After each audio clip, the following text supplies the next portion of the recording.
兩個環節之前咧，我哋會講解下咩叫 shotgun 嘅。好啊好啊，因為呢個專家介紹啊。因為我咧就有呢方面好多年嘅經驗，好多人都話我呢條鏈好勁。咁究竟知唔知我條鏈係點嚟嘅咧？有冇人知？呢位先生，老婆送嘅係嘛？呢位先生上嚟講，請放低你嘅手機 ，stand behind the yellow line。呢條鏈咧我都有玩㗎，每晚飲翻幾廿罐，數埋問咁㗎啦。好多謝你對我嘅一知半解㗎嚇。係啦，但係其實咧近距離望到呢條鏈咧，我呢條鏈咧，如果 zoom 到嘅話，呢條鏈咧係我每次同人哋 shotgun贏咗人哋留低嘅紀念品。呢度包含咗190罐完美嘅 shotgun KO 記錄。哇！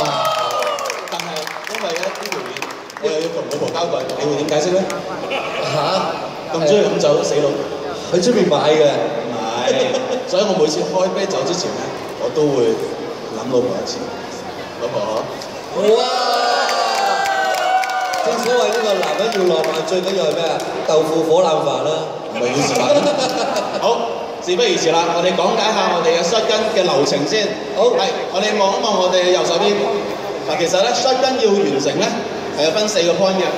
第一個 point 就係對流原理。點解咧？嗱，平時我哋飲酒就喺上面個窿度飲。氣同埋啤酒嘅流動都係靠一個口，係比較辛苦嘅，因為佢會有衝撞，所以我哋喺上面開，下面飲，就形成對流啦。而第二點就係呢個流量控制啦。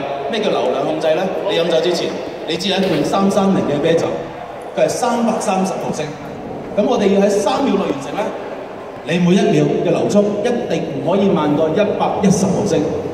嗱，你冇心理準備係做唔到嘅，係咪？所以我哋第3點嘅 psychology quality 就一定要重視啦。點解咧？心理質素就係，就算我口講是但啦，我成日都係咁噶啦，其實心裏面都係食硬你。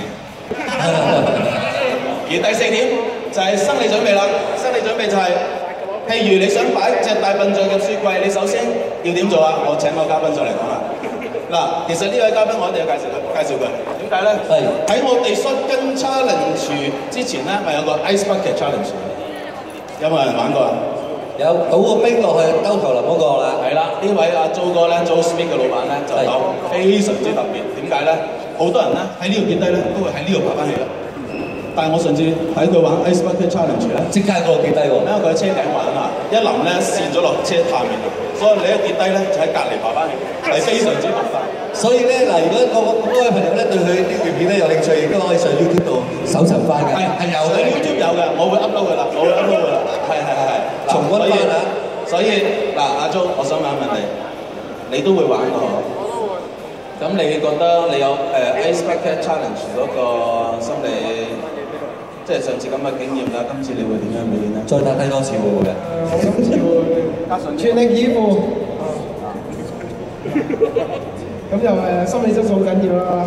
咁啊，我已經有充足嘅心理準備，同埋充足嘅睡眠啊嘛。係啊，為咗今次呢個啤酒比拼咧，我頭先已經食咗半兜飯，其實我從呢間未食飯。